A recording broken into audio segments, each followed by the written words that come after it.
네, 안녕하세요. 오늘도 법 한 숟갈 이원희 변호사입니다.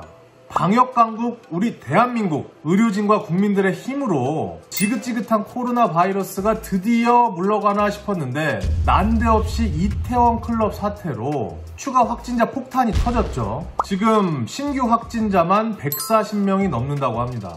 특히 이태원 클럽을 갔다 와서 방역당국의 역학조사에서 자기의 직업을 무직이라고 속이고 또 확진 판정 이후에도 자기의 동선을 허위로 진술했던 인천의 한 대학생 학원 강사 A씨, 그리고 이태원 클럽을 방문하고서 방역당국으로부터 검사를 받으러 오라고 연락을 받았음에도 검사를 받으러 가지 않고 숨어있는 수많은 클럽 방문객들, 또 이태원 클럽에 방문하면서 그 명부에 가짜 연락처를 썼던 사람들.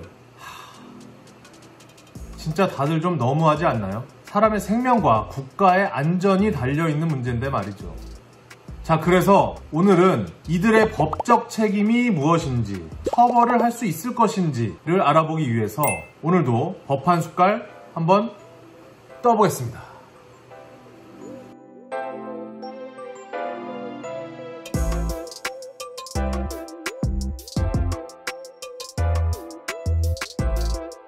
이 학원 강사 A씨는 이태원 클럽을 방문한 이후에도 학원 수업하고 가정집에 가서 과외하고 택시 타고 다니고 아주 활발하게 활동을 하셨어요. 그래 놓고는 정작 역학조사에서는 자기 직업이 무직이다 라고 얘기하고 확진 판정 난 이후에도 자기 동선을 거짓말로 진술을 했어요. 그것 때문에 학원 수강생들, 그리고 수강생 부모들, 또 택시기사, 이렇게 2차, 3차, 4차 감염까지 이어졌고, 그것 때문에 이 슈퍼 전파자 학원 강사 A씨로부터 감염된 확진자만 벌써 17명이라는 거예요. 자, 이 슈퍼 전파자 A씨 처벌할 수 있을까요?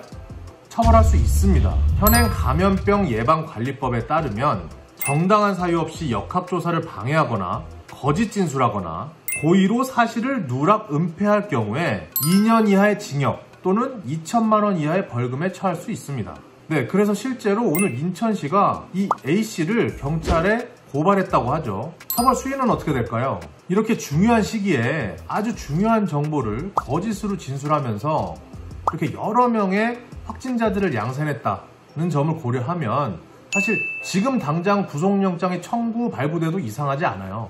물론 본인도 현재 확진된 상태이기 때문에 지금 당장 구속시킬 수는 없고 치료부터 먼저 해야겠죠. 치료가 된 다음에 수사와 재판을 받을 것으로 보입니다. 그런데 나중에 재판에 가더라도 결국은 단기 실형 또는 최소한 집행유예형이 선고되지 않을까 생각이 됩니다.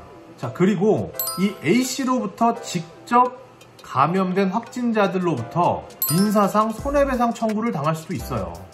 자, 그런데 더 큰 문제가 있죠. 확진자들이 발생한 이태원 클럽을 방문하거나 또는 그 사람들과 접촉한 사람들이 지금 벌써 3,000명이 넘는다는 거예요. 그리고 이 클럽 방문자들의 이름과 연락처를 명부에 쓰게 했는데 이 연락처로 방역당국이 전화를 했는데도 불구하고 검사를 받으러 오지 않고 숨어있는 사람들이나 또는 가짜 연락처를 써서 연락조차 되지 않은 사람들도 엄청 많다는 게 문제입니다.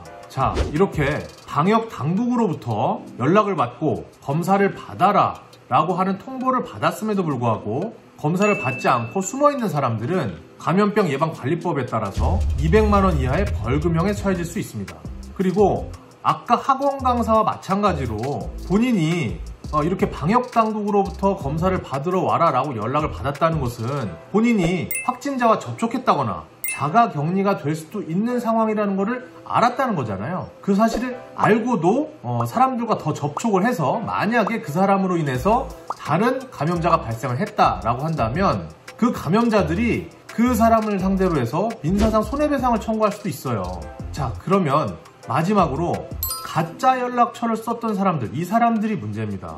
사실 이름조차도 정확한지 알 수가 없고 연락처도 확실치 않기 때문에 지금 방역당국은 CCTV 그리고 그 지역의 통신사 기지국 등을 통해서 그때 당시에 이태원 클럽을 방문했던 사람들 그리고 접촉한 사람들의 신원을 파악하고 있다는 건데요. 실제로 이 사람들이 클럽을 방문했고 잘못된 연락처를 기재했다라는 점까지 증명된다 하더라도 내가 실수로 연락처를 잘못 적은 거다 이런 식으로 발뺌을 할 수도 있거든요. 자, 그래서 결국은 이 사람들이 이렇게 방역당국의 방역 업무를 방해하기 위한 고의가 있었는지 없었는지가 애매할 수 있습니다. 그렇기 때문에 본인의 전화번호와 유사한데 한두 개의 번호 정도만 잘못 적었는지 또는 아예 다른 전화번호와 이름을 적었는지에 따라서도 처벌 여부에 관한 판단이 달라질 수도 있을 것 같습니다. 자, 이쯤 되면 그때 이태원 클럽 다녀온 분들 어떻게 해야 될지 대충 감이 잡히시나요? 요즘은 익명검사도 가능하다고 하거든요. 전화번호만 밝히고서도 익명검사가 가능하다고 하니까 일단 검사 받으러 가세요.